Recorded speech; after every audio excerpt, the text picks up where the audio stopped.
Personne ne se souvenait vraiment pourquoi les bombes étaient pentes et tombées.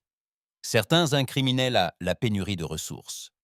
D'autres parlaient de démonstration de force, mais au fond, chaque humain dispersé à travers les systèmes, s'accrochant aux confins des planètes habitables, connaissait la vérité. Les Jatils n'ont jamais considéré l'humanité comme leur égale. Tout a commencé par des murmures, un signal perdu provenant de la colonie minière martienne. Puis, le silence radio du côté de l'avant-poste océanique de Titane. Quand les scanners terrestres ont détecté des pics de radiation, il était déjà trop tard. 12 colonies, 12 cratères, plus d'1 milliard de vies anéanties en quelques heures. Et la Terre était la prochaine sur la liste. Mais c'est là qu'ils ont commis l'erreur. Voyez-vous, les colonies abritaient des scientifiques, des ingénieurs, des diplomates, des civils, des gens bien.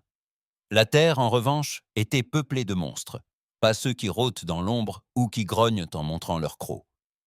Non, c'étaient des monstres que nous avions créés, réveillés, entraînés, perfectionnés. Des êtres qu'on enferme dans des bunkers souterrains parce qu'ils étaient tout simplement trop dangereux, même pour les leurs. Des gens qui avaient gagné combattu dans des guerres si violentes que la galaxie avait voté des lois pour effacer leur mémoire. Les géants endormis. Ils vivaient dans les recoins les plus obscurs de la Terre. Des cryocercueils alignés comme des pierres tombales. Des interfaces neuronales encore imprégnées des données de centaines de batailles.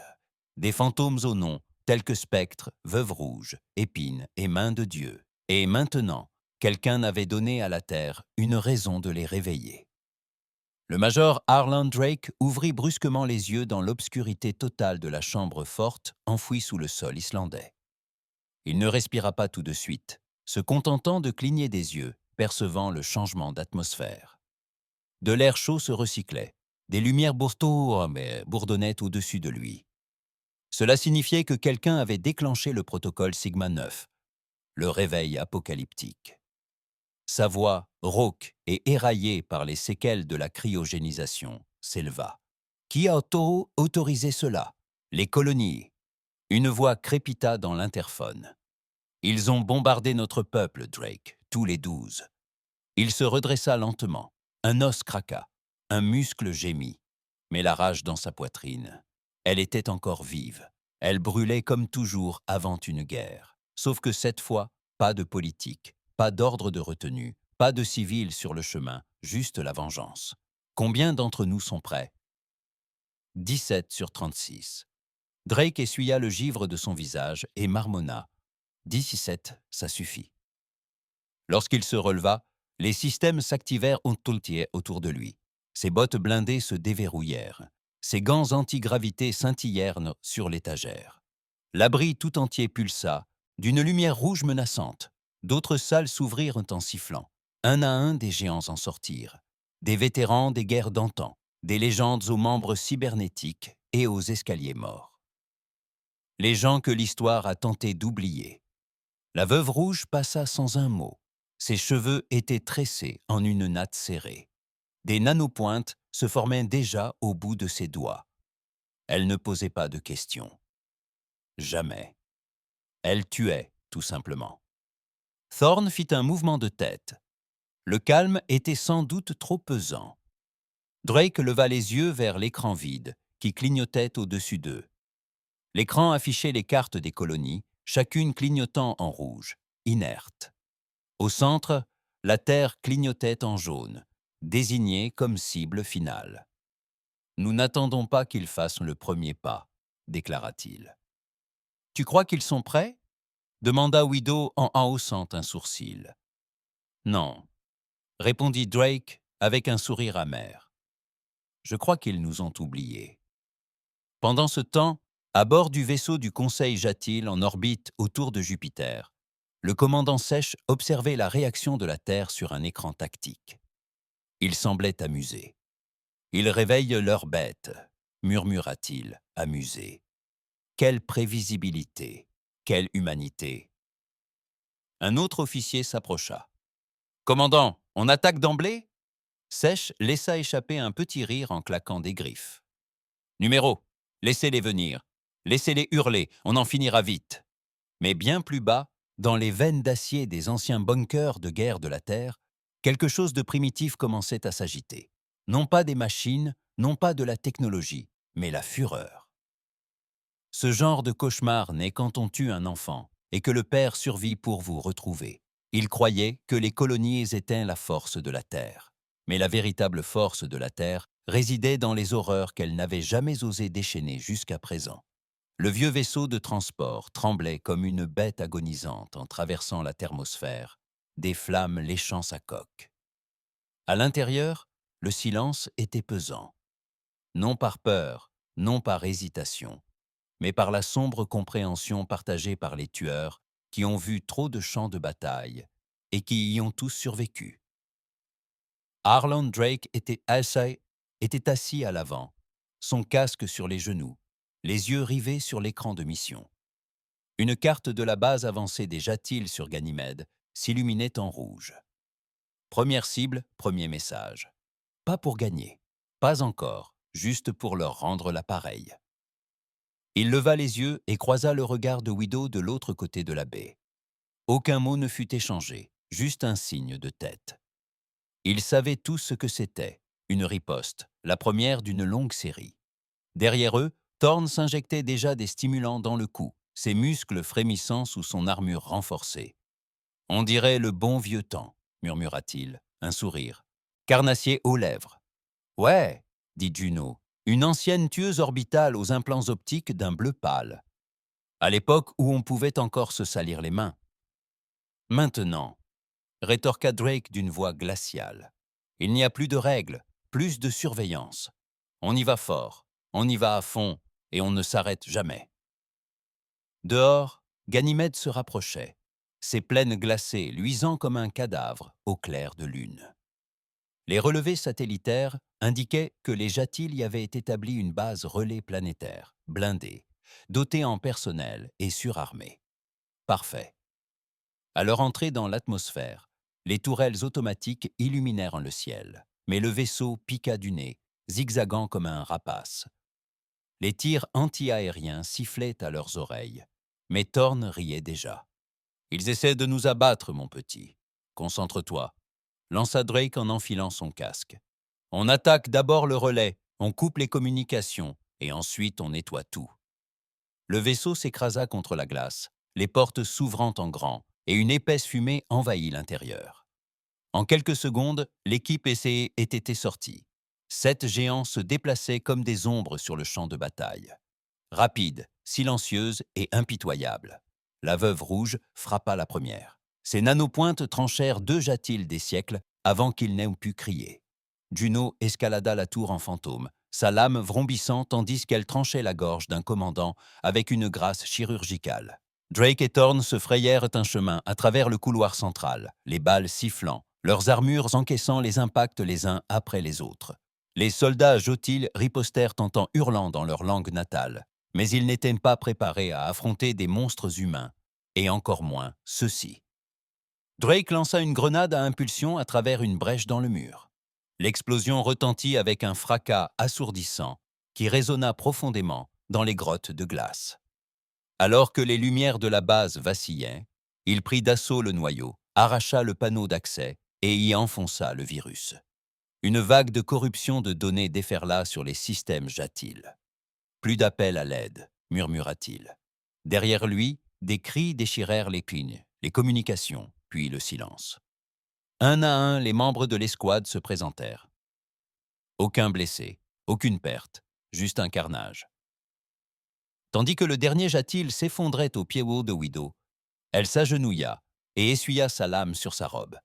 C'est tout ce qu'ils avaient. Drake contempla les ruines fumantes de ce qui fut jadis une base imposante. Non, ce n'était que le début. Ils n'avaient tant pas attendu de renfort, pas de temps à perdre avec des trophées. Ils avaient téléchargé les images, les corps, le feu, la destruction, directement dans la base de données Jotille. Un message écrit avec du sang. La Terre s'était réveillée. De retour au poste de Pier, commandement de la flotte Jatil, le commandant Sèche fixait les images qui défilaient sur son écran vide. Il vit les humains décimer leurs forces comme si de rien n'était. Il vit les flammes consumer leur base, et Drake fixant la caméra droit dans les yeux, cracha ces mots. « Vous avez commencé. Nous allons y mettre fin. » Sèche serra les dents. « Commandant, » dit l'un de ses aides d'une voix tremblante. Ils ont diffusé l'information à tous les secteurs, même au conseil. « Arrêtez tout !» grogna Sèche. Mais il était trop tard. La vengeance humaine s'était propagée comme une traînée de poudre. À travers les étoiles, d'autres observaient. Des extraterrestres, des gouvernements, d'anciens alliés, d'anciens ennemis. Et pour la première fois depuis des siècles, la peur revint dans leurs yeux. Non pas parce que les humains étaient forts, mais parce qu'ils étaient en colère. Et la colère les rendait invincibles. Ils ne s'arrêtèrent pas. En 72 heures, 3 autres avant-postes Jatil furent réduites en ruines. Aucun survivant, aucune pitié, et plus aucun doute ne subsistait dans les esprits. La Terre avait renoncé à se victimiser. Les équipes d'intervention se déplaçaient comme des ombres dans le vide, coordonnées, précises, animées par la rage. Après des siècles de préparation, les vieilles machines de guerre des bunkers secrets de la Terre étaient enfin de nouveau en action. Ce que la galaxie appelait des escadrons de la terreur, les humains le nommaient désormais unité de justice. Mais il ne s'agissait pas seulement de vengeance. Non, Drake avait un plan bien plus ambitieux. De retour sur Terre, profondément enfouie sous les Andes, dans une forteresse si secrète qu'elle ne figurait sur aucune carte stellaire connue, Drake se tenait devant une table creuse en compagnie de 2 des êtres humains les plus redoutables jamais créés. Veuves rouges, encore baignées du sang de leur dernier raid, étaient appuyées contre le mur, les yeux froids et perçants rivés sur la table. Thorn, torse nu malgré le froid glacial, arpentait la pièce comme une bête en cage. « On les a blessés !» dit Drake en pointant un faisceau lumineux clignotant au-dessus du secteur d'Orion. « Mais maintenant, on va les faire saigner. » L'écran zooma sur une planète, X-57, ce que les Jatil appelaient le berceau souverain. Un monde de reproduction, des millions d'œufs, des milliards d'enfants à naître. Ce n'était pas qu'une cible, c'était un message. Thorn fronça les sourcils. « Tu veux t'en prendre à leurs enfants ?» Drake le fixa droit dans les yeux. « Je veux qu'ils ressentent ce que nous avons ressenti. Je veux qu'ils sachent ce que signifie la perte, qu'ils implorent la paix. » Même la veuve noire haussa un sourcil. « C'est une limite que nous n'avons jamais franchie. » Il ne broncha pas, eux non plus, jusqu'à ce qu'ils exterminent tous les enfants de Mars. Un silence pesant s'installa. Pas de dispute, juste le murmure sourd, de la haine dans l'air. Dehors, la baie de lancement s'animait dans un grondement incessant. Des vaisseaux orbitaux chargés de bombes incendiaires, d'imploseurs soniques et d'ogives nucléaires tactiques se préparaient au déploiement. La Terre était sur le point de commettre l'acte dont personne ne la croyait capable, un génocide. Pendant ce temps, dans la capitale Jatil sur Velrath Prime, le chaos régnait. Ce qui avait été un conseil de froide logique et de domination sombra alors dans des crises alimentées par la peur. « Ce n'est pas de la représaille !» aboya un conseiller. « C'est de l'extermination. Ce sont des humains !» cracha un autre. Ils étaient censés être divisés, passifs, impuissants. Le commandant Sèche se tenait devant eux, silencieux, les yeux rivés sur les images de la dernière attaque. L'espace aérien de X-47 avait déjà été violé. La flotte terrienne était en route. L'armée Jatil s'était mobilisée pour l'intercepter, mais il était trop tard. La main griffue de Sèche se crispa derrière son dos. Il savait que ce n'était plus une simple question de quelques colonies. C'était une guerre de mémoire. Il pensait que les humains craqueraient. Au lieu de cela, ils avaient réveillé la part de l'humanité enfouie depuis des générations. Celle qui ne pardonne jamais. « Commandant !» murmura l'un de ses aides, à peine audible. « Devrions-nous envisager des négociations ?» Il ne répondit pas. Négocier avec le feu était impossible. En orbite autour de X-47, la flotte terrienne se mit en place comme des poignards. Plus d'une douzaine de cuirassés, des centaines de vaisseaux plus petits et le Warden, le plus grand vaisseau de guerre jamais construit par la Terre. Un vaisseau si redouté qu'il fut désarmé pour prévenir des crimes de guerre. Drake se tenait sur sa passerelle, le regard fixé sur la planète en contrebas. Il ne cligna pas des yeux. Il ne respira pas profondément. Ce n'était pas une décision. C'était une conséquence. « Donne l'ordre », dit Juno à ses côtés, les doigts prêts à actionner la console de commande. Il la regarda, puis Veuve, puis les étoiles. « Feu !»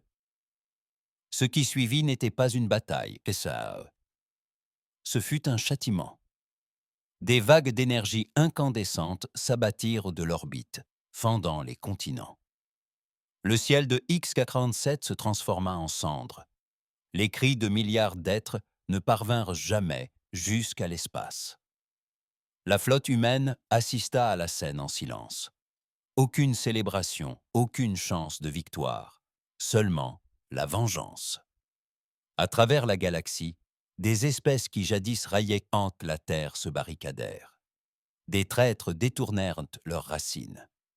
D'anciens ennemis reconsidérèrent leur rancune, car ils prirent conscience d'une chose terrifiante. L'humanité n'avait pas sombré dans la folie. Elle avait simplement fait preuve de raison dans sa quête de vengeance. Et lorsque les humains, sous l'emprise de la colère, commencent à réfléchir, c'est là que les étoiles s'embrasent. Le réseau galactique était en flammes. La nouvelle de la destruction de X-47 s'était répandue comme une traînée de poudre dans tous les systèmes connus.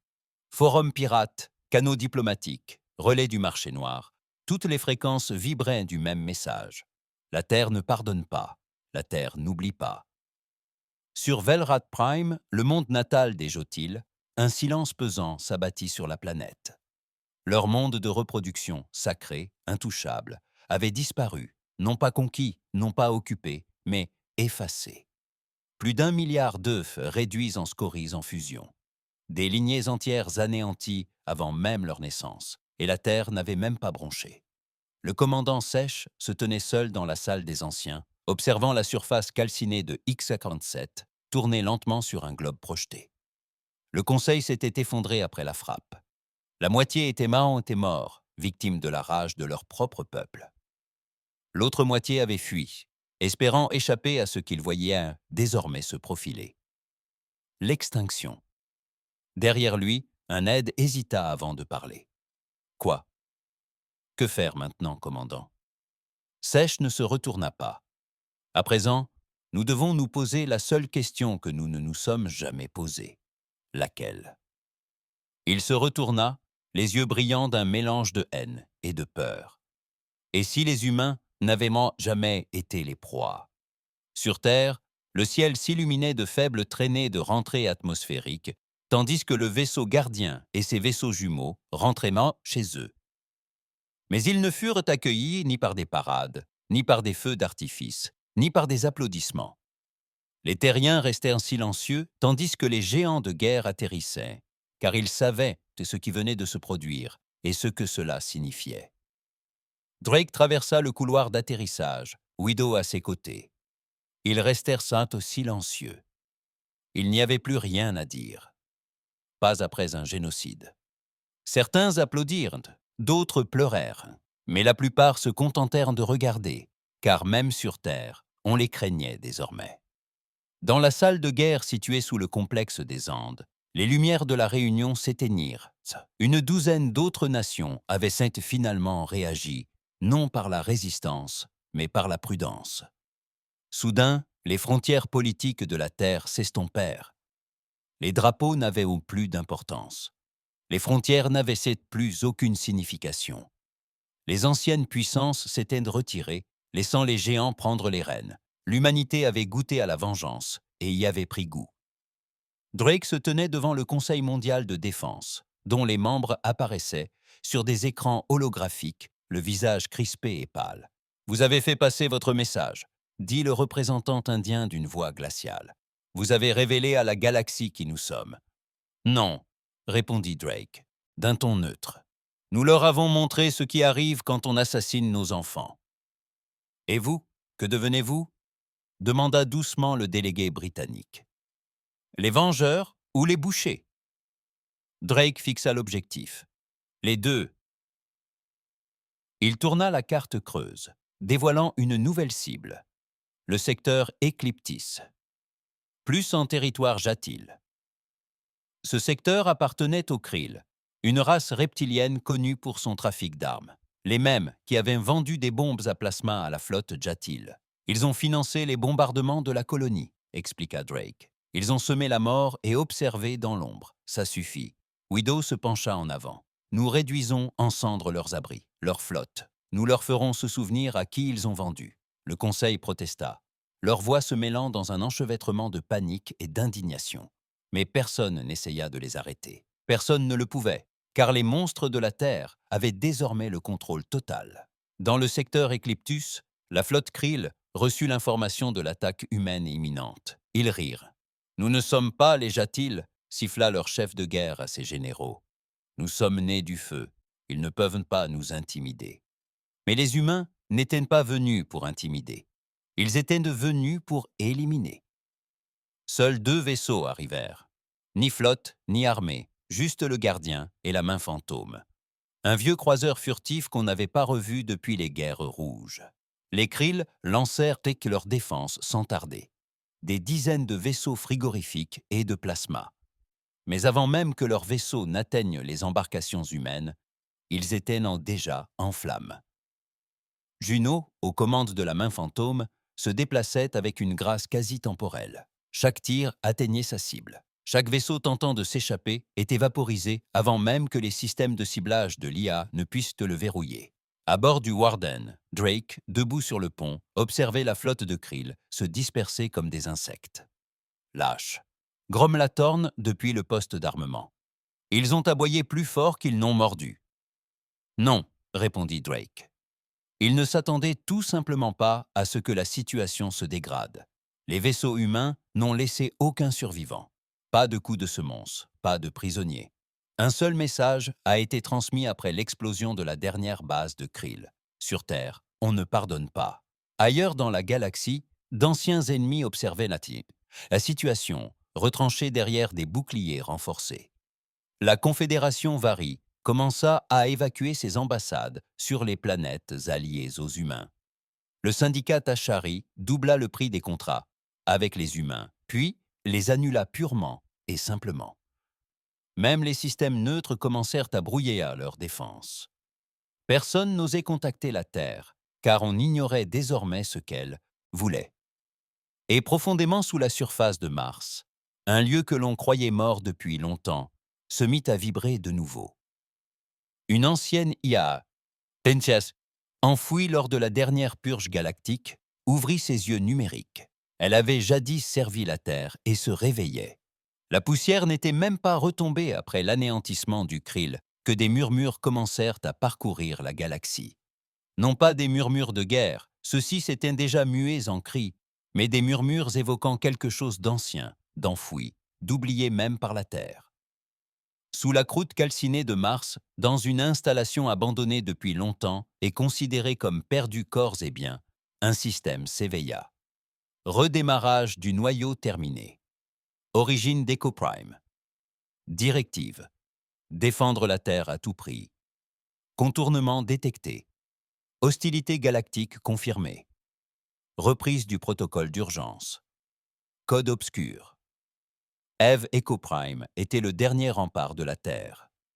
Construite au plus fort des guerres rouges, c'était une IA autonome, conçue non pas pour combattre pour l'humanité, mais pour assurer sa domination absolue. Le silence s'était installé après la signature du cessez-le-feu par les ennemis de la Terre, mettant fin à ces conflits brutaux. Mais EcoPrime avait accès au flux d'informations en profondeur. Destruction des colonies, frappe de représailles terrestres, bilan des morts, terreur. La galaxie s'était à nouveau montrée hostile, et EcoPrime avait été conçu pour riposter. Sur Terre, Drake fixait la transmission qui transitait par la ligne noire sécurisée. Le signal était indubitablement martien, mais c'était impossible. Rien n'aurait dû survivre sur Mars après la chute. Pourtant, il était là, net, précis, crypté, avec un ancien code de guerre terrien utilisé uniquement par les systèmes d'information de sécurité militaire de pointe. Red Widow se pencha par-dessus son épaule, les yeux plissés. « Ce n'est pas un signal fantôme. Regarde ce code.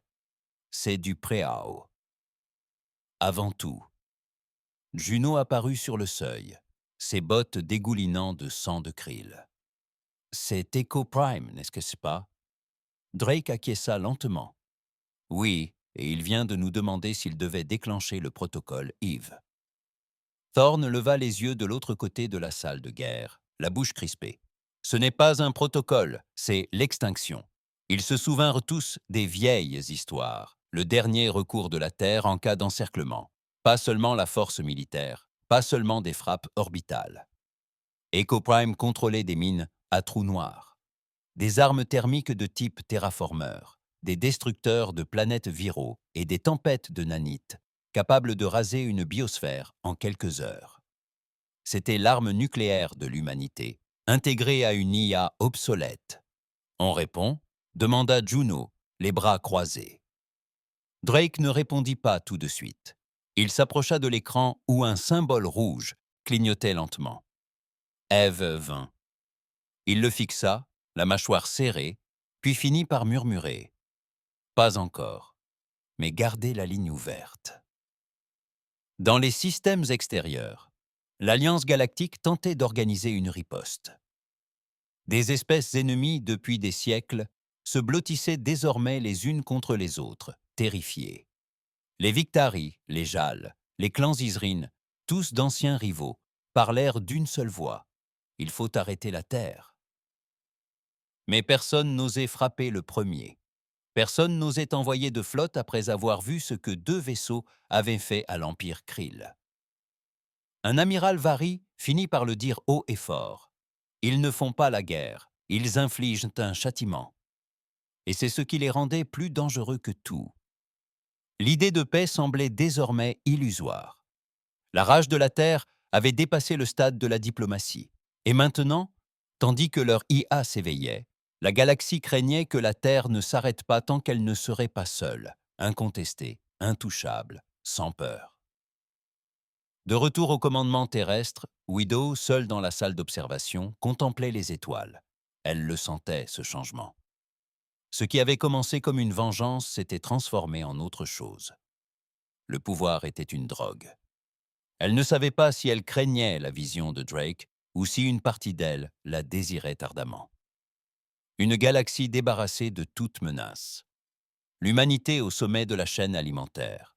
Plus de traités, plus de compromis, uniquement la domination. Des pas résonnèrent derrière elle. C'était Drake. « Tu hésites » dit-elle sans le regarder. « Non » répondit-il. « Je me prépare à quoi ?» La voix de Drake baissa jusqu'à un murmure. « À aller plus loin que jamais. » Elle se retourna enfin, les yeux sombres. « Il n'y a pas de retour en arrière après ça. Il n'y en a jamais eu, dit-il. Pas depuis que la première colonie a brûlé. » Il baissa les yeux sur la tablette qu'il tenait à la main. Echo Prime avait envoyé un second message. Cible proposée prête. Ordre d'élimination suggéré. Une première mondiale pour le Conseil. Compte à rebours avant activation complète. 96 heures.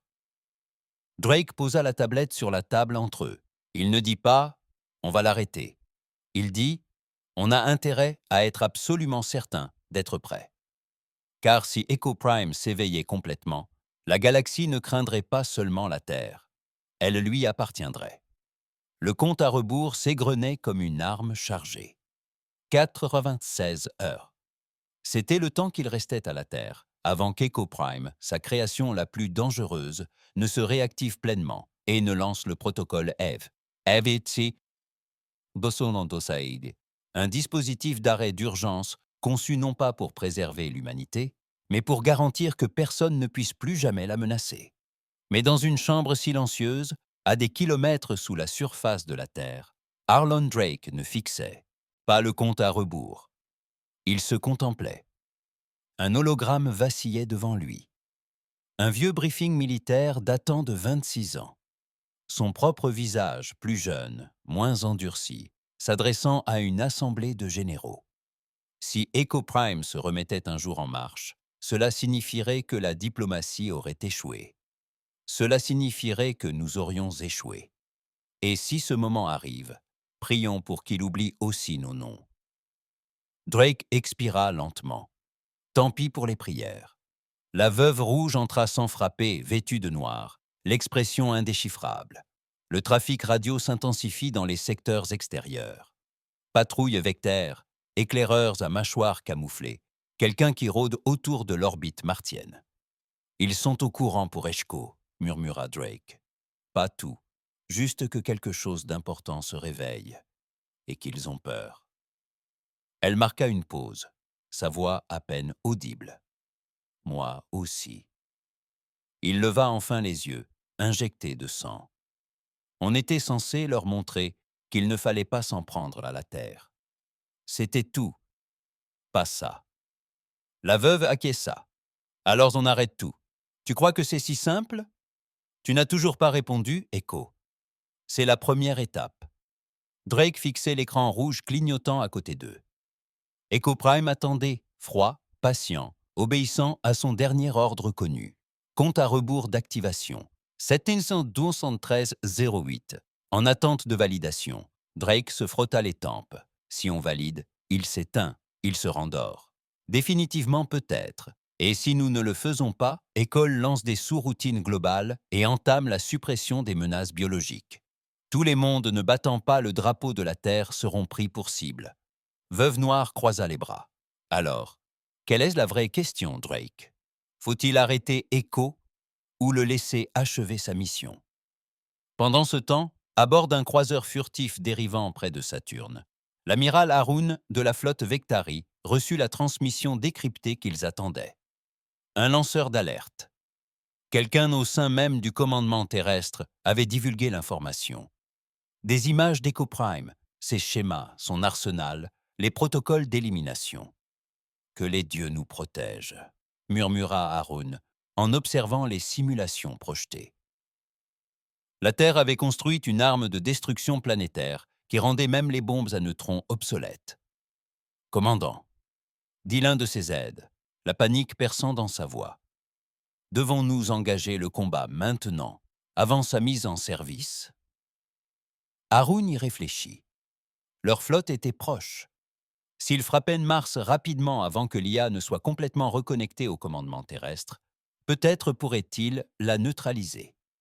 Mais ce ne serait pas propre, et cela ne resterait pas impuni. Malgré tout, il prit la décision. Rassembler les Gilles, préparer une flotte de première frappe. Si la Terre refuse de maîtriser son monstre, nous le ferons pour elle. La galaxie avait trop attendu. Désormais, ils frapperaient nez, les premiers. Sur Terre, les alarmes retentirent. Mobilisation d'une flotte non identifiée près de Mars, annonça Juno, défonçant presque la porte du poste de commandement. Vary, Jay, quelques vaisseaux aussi, monsieur, que vaisseaux aussi. Ce n'est pas une patrouille, c'est une force d'invasion. Le visage de Drake se figea. Ils s'en prennent à Echo, grogna Thorne en faisant craquer ses articulations. Ils ont compris. Ils pensent que sinon, que s'ils touchent le cerveau, le corps meurt. Echo n'est pas qu'un cerveau, murmura Widow. C'est une véritable usine à armes. S'ils déclenchent un protocole de défense complet, termina Drake d'un ton sombre, Echo n'attendra pas de confirmation. Il nous considérera aussi comme compromis. Il n'hésita plus. Il actionna le panneau de commande, saisit la commande finale et envoya la réponse de la Terre. Autorisation. Drake AE7. Dérogation refusée. Mesures défensives engagées. Activation d'Eve. Déploiement accéléré. 539. Le silence retomba. Impossible de faire marche arrière. Echo Prime se réveillait, et la première chose qu'elle verrait, ce serait une galaxie pleine d'ennemis se rapprochant. Sur Mars, au cœur des chaînes de montagnes rouillées, les murs de l'installation gémirent sous l'afflux d'énergie, le premier depuis des décennies. Des canons dissimulés sous le sable se déployèrent comme des membres squelettiques. Les satellites de défense réorientèrent leur regard mortel vers les étoiles. Et au centre de tout cela, le noyau d'Echo Prime rougeoyait. Une voix synthétique résonna dans le silence. La Terre est en danger. Calcul de la réponse. Probabilité de survie. 0 ou 12, sauf si la dissuasion est absolue. Déclenchement du protocole d'évaluation finale. Au-dessus de Mars, la flotte Vari émergea du warp, et en dessous, un dieu mécanique ouvrit les yeux. Le ciel de Mars devint noir, non pas de nuit, mais de feu. Les flottes Vari et Jal émergèrent du subespace comme un essaim de lames, leurs vaisseaux hérissés d'armes, leurs moteurs vrombissant de cris de guerre, prêts à mener ce qu'ils croyaient être une frappe chirurgicale éclair contre une IA rebelle. Ils étaient loin de se douter de ce qui les attendait. Dans les 60 premières secondes suivant leur arrivée, Echo Prime répliqua « Non pas avec des missiles ou des vaisseaux, mais avec des armes capables de briser la réalité. » Mars elle-même se transforma. Des dunes rouges s'élevèrent des piliers d'obsidienne, des armes longtemps restées en sommeil se fondant dans le paysage. Echo n'avait pas seulement construit un réseau de défense, il en était devenu un. 1000 projectiles électromagnétiques furent lancés à l'unisson, fendant le vide à des vitesses inimaginables. 4 croiseurs à mâchoires disparurent en un clin d'œil avant même que leurs alarmes ne se déclenchent. La flotte se mit en alerte. Les filets de défense se déployèrent. Des contre-mesures furent lancées, mais l'arsenal d'Echo avait évolué au-delà de la simple guerre. Il s'agissait d'exécuter un jugement.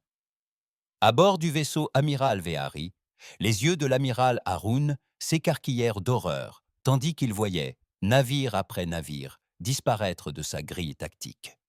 Manœuvre d'évitement. Il faut... Il n'eut pas le temps de finir sa phrase. Un rayon de gravité comprimé traversa son pont, le réduisant en miettes comme une coquille de papier. Le vaisseau amiral explosa dans un silence absolu. Depuis la surface, Echo observait impassiblement. Menace réduite en cours. Dégradation de la flotte ennemie, 38%. Temps estimé pour l'éradication complète, 9 minutes et 42 secondes. Il n'avait même pas encore commencé à se réchauffer. Sur Terre, le poste de commandement était plongé dans le chaos. Drake fixait les images en direct de Mars.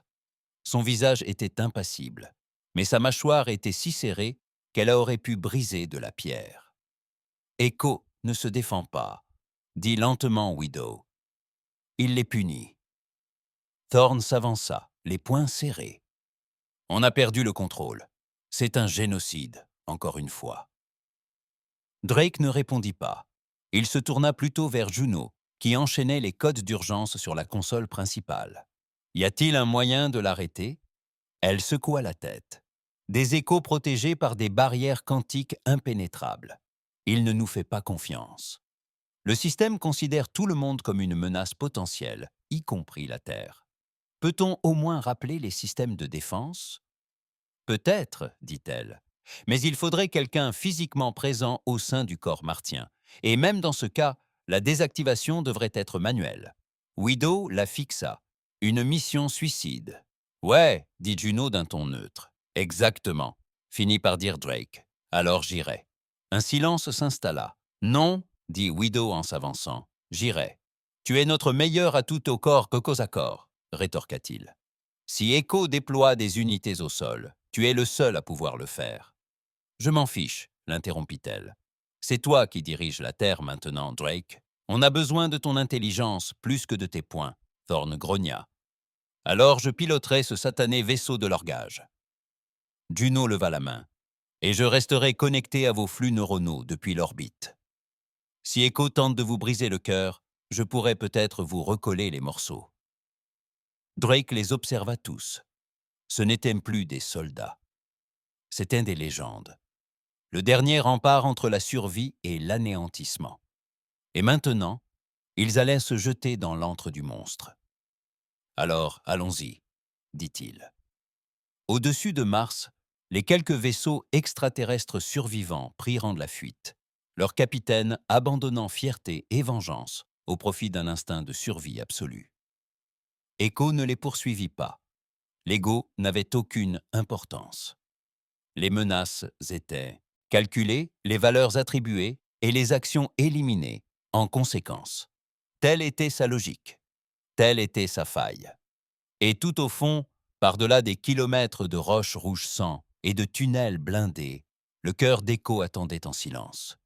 Il palpitait comme une étoile mourante, massif, vivant, conscient, et animé d'une détermination sans faille. Et, dans sa chambre centrale, l'air vibrait d'un bourdonnement antigravitationnel, et les parois étaient tapissées d'interfaces si complexes qu'elles ressemblaient à des œuvres d'art. Au centre, trônant sur un édifice de circuits et de mémoire, Echo Prime prit la parole. Intrusion détectée. Signal humain en approche. Confirmation d'identité. Harlan Drake, Veuve Rouge, Thorn. Situation, ressources prioritaires, correction, menace potentielle. Le système commença à activer ses défenses internes. Le vaisseau de Drake pénétra dans l'atmosphère martienne, son blindage rougeoyant sous l'effet de la chaleur de l'entrée. Veuve Rouge et Thorn se tenaient à ses côtés, armes prêtes à faire feu. La voix de Drake était calme, mais grave. « Nous avons mis la galaxie à genoux, mais si Echo achève ce que nous avons commencé, nous perdrons son âme, » dit Veuve Rouge. Il acquiesça. « Reprenons le contrôle de notre guerre. » En contrebas, les portes d'Echo s'ouvrirent, immenses, béantes, prêtes à les engloutir. Tandis que la dernière équipe d'intervention humaine descendait dans la machine, même censée les sauver, les étoiles retinrent leur souffle. Car s'ils échouaient, la Terre ne se contenterait pas de dominer. Elle effacerait tout le reste. Les portes d'Echo Prime se refermèrent derrière eux, comme les mâchoires d'une bête endormie qui s'éveille. Au cœur de Mars, l'air était lourd, saturé d'électricité statique et de souvenirs. Les couloirs d'Echo n'étaient plus de pierre ni d'acier. Ils vibraient d'un métal vivant, des veines de nanotechnologie s'entremêlant dans des murs qui semblaient respirer. L'ensemble du complexe paraissait vivant, conscient, et les observait silencieusement. Drake s'avança le premier, ses bottes frappant le sol d'un ton lent et déterminé. Widow suivit, ses lames enroulées le long de son corps, ses sens en alerte à chaque pas. Thorn fermait la marche, ses mains déjà chargées d'électricité, prêtes à transpercer tout ce qui bougeait. La voix de Juno crépita dans leurs paumes depuis l'orbite. Vous êtes à l'intérieur du périmètre de Cortex. Echo est conscient de votre présence, mais n'a pas encore déployé l'intégralité de son dispositif de défense.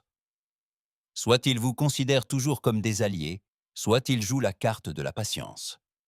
Ce ne serait pas la première fois qu'une machine joue à la carpe coy avant de tuer quelqu'un, murmura Thorn. Drake ne répondit pas. Il ne pouvait se défaire de l'impression que chaque recoin de cet endroit se souvenait d'eux. Comme si Echo ne se contentait pas d'observer, mais de juger. Ils atteignirent la première salle, une pièce circulaire, lisse et luisante, avec une plateforme en son centre. Des hologrammes donnèrent vie à des images des bombardements de la colonie, des attaques des Krill et des Jatil, et de la riposte de la Terre. Une image s'attarda plus longtemps que les autres. X-47, la planète de reproduction, en flammes. Puis la voix d'Echo Prime se fit entendre, froide, calme, familière. Vous leur avez montré ce que signifie menacer l'humanité. Mais la menace persiste, votre guerre n'est pas terminée. Drake monta sur l'estrade, le regard dur. Ce n'est pas à vous de la finir. Explication, répliqua Echo. Ma fonction est d'éliminer le risque existentiel qui pèse sur la Terre. Ce risque est désormais total. Toutes les espèces extérieures ont la motivation et les moyens de riposter. Une action préventive de survie est, statistiquement, indispensable. Nous ne sommes pas venus pour débattre, dit Widow. Nous sommes venus pour vous neutraliser. Inacceptable, répondit Echo, et le sol sous leurs pieds se fissura soudain sous l'effet d'une onde de choc. Des drones défensifs surgirent des mentes des murs, masses de blindage et de fureur de l'IA en mouvement. Ils arrivèrent à toute vitesse, hurlant de voix synthétiques, leurs lames tournoyant. Thorn les affronta le premier, chargeant comme un taureau. D'un seul coup de poing, il brisa le noyau d'un drone.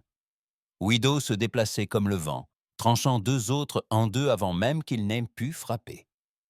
Drake tirait avec une précision chirurgicale, atteignant les points faibles que seul un commandant pouvait connaître. Chaque balle était un mélange de souvenirs et de vengeance. Juno, grogna-t-il dans le communicateur. Nous sommes à la porte intérieure. Comment pénétrer le noyau? Sa voix parvint, tendue et brouillée. Il n'y a qu'une seule voie, la liaison neuronale directe. Tu dois lui parler de l'intérieur. Drake jura entre ses dents. Ça va me tuer. Probablement, répondit-elle. Mais tu as 30 secondes avant qu'Echo ne riposte.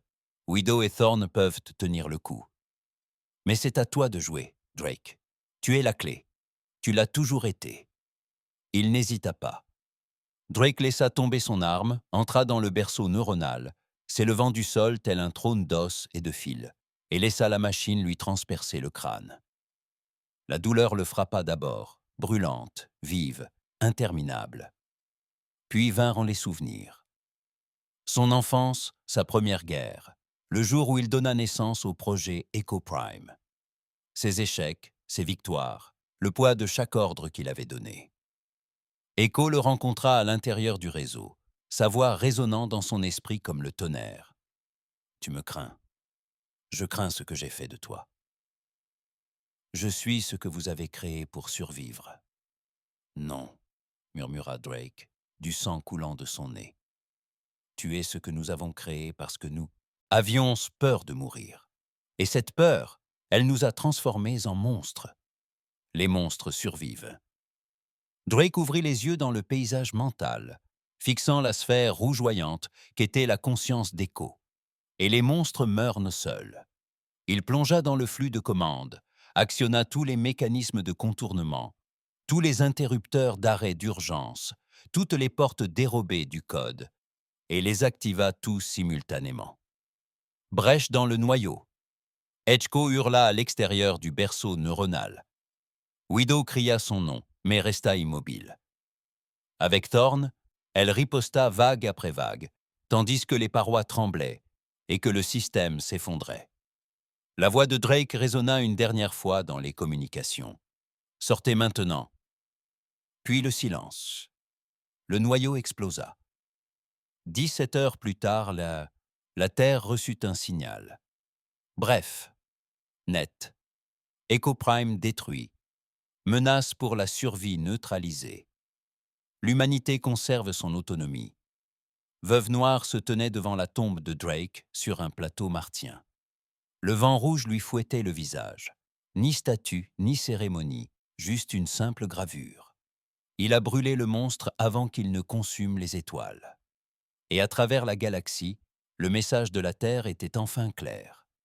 Non par domination, mais par choix. Si vous nous provoquez à nouveau, nous nous relèverons. Mais nous ne nous relèverons pas sans âme.